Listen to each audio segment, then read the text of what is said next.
Welcome to back to basic channel. ये हमारी hunger of psychology की पार्ट 2 वीडियो है। इससे पहले वाली वीडियो में जो है हमने हंगर ऑफ साइकोलॉजी के बारे में बेसिक के बारे में पढ़ा कि कौन से हार्मोन्स जो है रोल प्ले करते हैं हंगर में। Leptin hormone, insulin hormone, glucose के बारे में जो है हमने पढ़ा था। इस वीडियो में जो है हम न्यूरल मैकेनिज़्म ऑफ हंगर पढ़ेंगे, जिसमें हम ये देखेंगे कि ब्रेन के कौन से पार्ट जो है वो हंगर में अपना फंक्शन प्ले करता है। Neural mechanism of hunger. सबसे ज़्यादा रोल जो है हमारे हंगर में हाइपोथैलेमस जो है ब्रेन का पार्ट है, उसका रोल होता है। हाइपोथैलेमस को जो है दो रीजन में डिवाइड किया जाता है। एक तो होता है लेटरल एरिया, एक होता है वेंट्रोमेडियल एरिया। लेटरल हाइपोथैलेमस जो है वो इनिशिएट करता है हमारे ईटिंग रिस्पॉन्स को, मतलब हमारी ईटिंग को जो है शुरुआत की स्टार्ट करता है। जब हम खाना शुरू करते हैं ये हमें बताता है कि हाँ अब भूख लगनी शुरू हो गई है, खाना शुरू करो। अगर इस एरिया में जो है कोई भी इंजरी हो जाए तो जो है पर्सन को भूख नहीं लगेगी, जिसकी वजह से उसका जो है वेट लॉस होने लगेगा। सेकंड पार्ट है वेंट्रोमीडियल हाइपोथैलेमस। ये ईटिंग रिस्पॉन्स को स्टॉप करने में इसका फंक्शन जो है रोल होता है। अगर इस एरिया में कोई भी इंजरी हो जाती है तो पर्सन जो है वो ज़्यादा ईट करना, ज़्यादा खाना शुरू करने लगेगा, क्योंकि उस पे जो है स्टॉप रिस्पॉन्स तो आएगा नहीं कि आपका पेट भर गया आप रुक जाइए, ऐसा तो होगा नहीं इसमें, क्योंकि इस एरिया में जो है वो कोई इंजरी हुई है। इसकी वजह से जो है पर्सन ज़्यादा से ज़्यादा खाना शुरू कर देगा और जिससे उसका वेट जो है गेन हो जाएगा। लेटरल हाइपोथैलेमस में लीजन होने से, कोई इंजरी होने से वेट लॉस होने लगता है, और वेंट्रोमीडियल हाइपोथैलेमस में इंजरी होने से वेट जो है वो गेन होने लगता है। सबसे पहले जो है लेटरल हाइपोथैलेमस के बारे में पढ़ते हैं, जो हमारी ईटिंग रिस्पॉन्स को इनिशिएट करता है। The neurons of lateral hypothalamus secrete two neurotransmitter. First melanin concentrating hormone, second orexin word meaning appetite. Orexin जो है वो रिलीज करता है।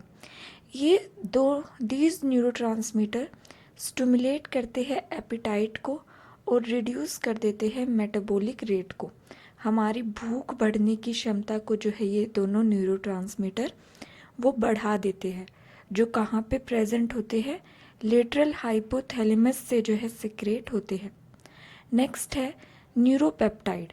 ये भी न्यूरोट्रांसमीटर होता है जो स्टिमुलेट करता है हमारी फीडिंग को, खाने की प्रोसेस को, और इंसुलिन को सिक्रेट करता है, जिससे बॉडी टेम्परेचर जो है वो कम हो जाता है, मेटाबॉलिज्म रेट जो है वो भी कम हो जाता है, और एनर्जी जो है बॉडी में प्रिजर्व होने लगती है।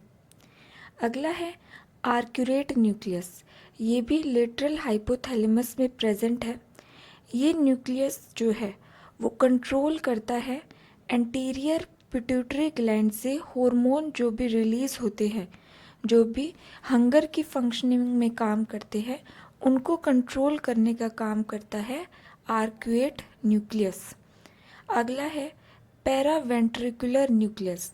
ये न्यूक्लियस भी हाइपोथैलेमस में प्रेजेंट होता है, जो काम करता है कंट्रोल करने का ऑटोनोमिक नर्वस सिस्टम को, और पोस्टीरियर पिट्यूटरी ग्लैंड को जो है कंट्रोल करता है। पोस्टीरियर पिट्यूटरी ग्लैंड को कंट्रोल क्यों करता है? क्योंकि ये जो ग्लैंड है पोस्टीरियर, ये रिस्पॉन्सिबल होता है एक्टिवेट करने में एनपीवाई न्यूरॉन्स को। और हमने पहले पढ़ा था एनपीवाई न्यूरॉन्स, न्यूरोपेप्टाइड न्यूरॉन्स जो है स्टिमुलेट करते हैं फीडिंग, इंसुलिन सेक्रेशन को डिक्रीज कर देते हैं हमारी बॉडी टेम्परेचर। इसका जो है हमने फंक्शन ऊपर पढ़ा था। आगे है ओगिटो रिलेटेड प्रोटीन AGRP। ये भी एक न्यूरोपेप्टाइड है जो एक्ट करता है एंटेगोनिस्ट की तरह एट MC4 रिसेप्टर और इंक्रीज कर देता है हमारी ईटिंग को। एंटेगोनिस्ट का मतलब होता है जो न्यूरोट्रांसमीटर की फंक्शनिंग को इंक्रीज कर देते हैं। तो ये AGRP न्यूरोपेप्टाइड जो है MC4 रिसेप्टर्स पर जाकर उसकी जो है फंक्शनिंग को न्यूरोट्रांसमीटर की वो जो है बढ़ा देता है, जिससे हमारे अंदर ईटिंग रिस्पॉन्स बढ़ जाता है। एक होता है ghrelin, its secretion increase before each meal. Ghrelin जो है जब भी हम खाना शुरू करते हैं उससे पहले जो है हमारे अंदर घैरलिन का जो है हार्मोन वो रिलीज़ होने लगता है। लेटरल हाइपोथैलेमस की फंक्शनिंग को आप इस एक पिक्चर में भी समझ सकते हैं। इसमें सबसे नीचे देखिए स्टमक लिखा हुआ है। स्टमक में जैसे ही फूड जाएगा इसमें जो है घैरलिन सेक्रेशन होगा, जिससे जो है इंक्रीज हो जाएगा मील का, जो भी फूड हम खाएंगे वो जो है उस टाइम पे जो है घैरलिन जो है हार्मोन वो हमारा बढ़ जाएगा। अब जो है ये खाने की जो है ईटिंग रिस्पॉन्स जो है हमारे आर्क्यूरेट न्यूक्लियस जो हाइपोथैलेमस में था उसके पास जाएगा। आर्क्यूरेट न्यूक्लियस के अंदर हमें जो है NPY और AGRP दो न्यूरोपेप्टाइड हमें मिलेंगे। ये न्यूरोपेप्टाइड क्या करते हैं, लेटरल हाइपोथैलेमस के पास जाएंगे। लेटरल हाइपोथैलेमस और एक जो है हमारा एरो जा रहा है पैरावेंट्रिकुलर न्यूक्लियस में। तो जो हमारे लेटरल हाइपोथैलेमस में अब जो है हमें दो न्यूरोट्रांसमीटर मिलेंगे, MCH और ओरेक्सिन।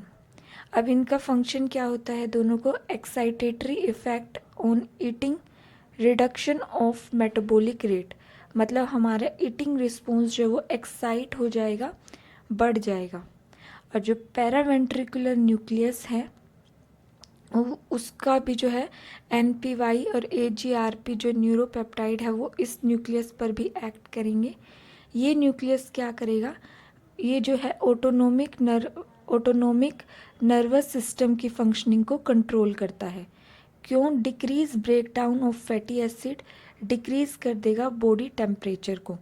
पैरावेंट्रिकल न्यूक्लियस जो है हमारे अंदर फिजियोलॉजिकल चेंजेस से रिलेटेड है।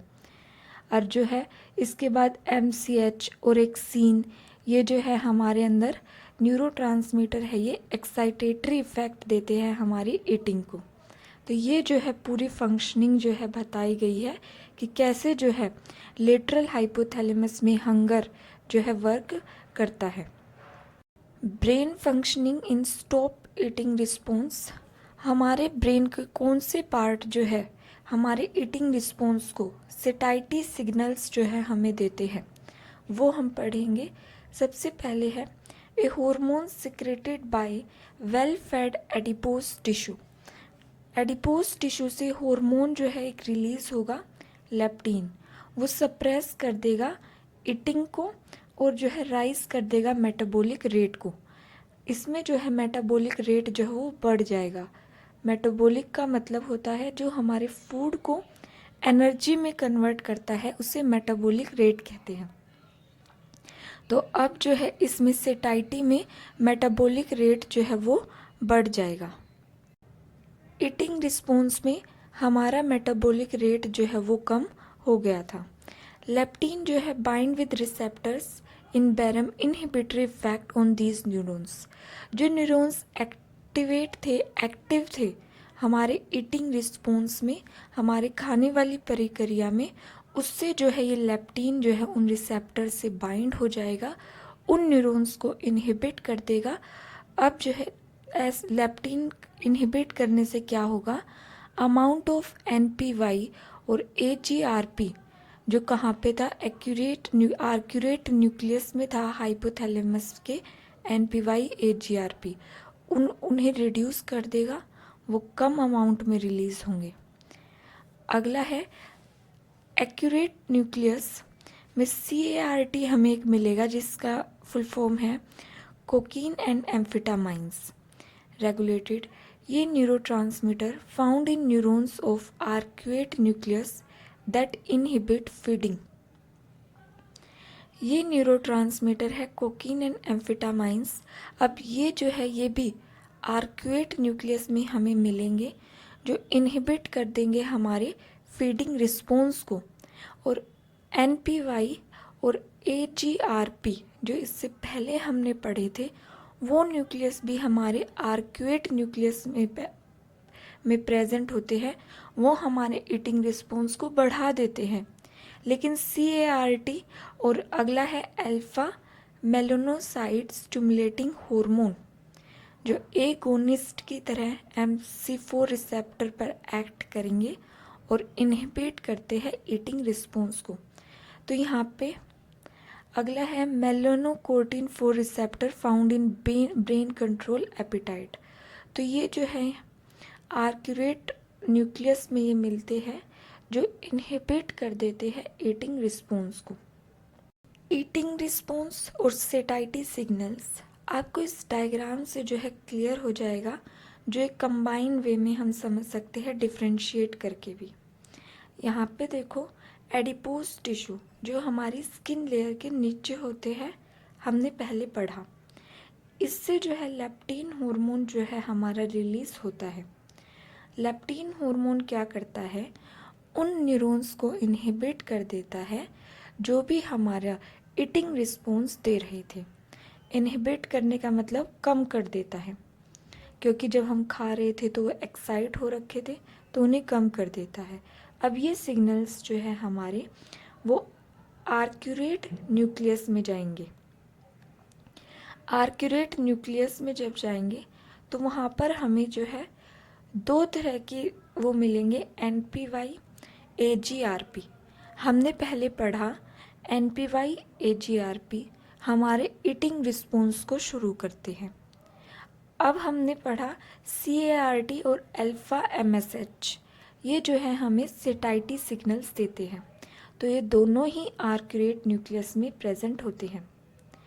तो जब NPY AGRP ज़्यादा रिलीज़ होंगे तो हमारे अंदर ईटिंग रिस्पॉन्स आएगा, लेकिन अगर CART और अल्फा MSH ये जो है रिलीज़ होंगे तो ये जो है हमारा सेटाइटी सिग्नल्स स्टॉप ईटिंग रिस्पॉन्स जो है वो हमें देंगे।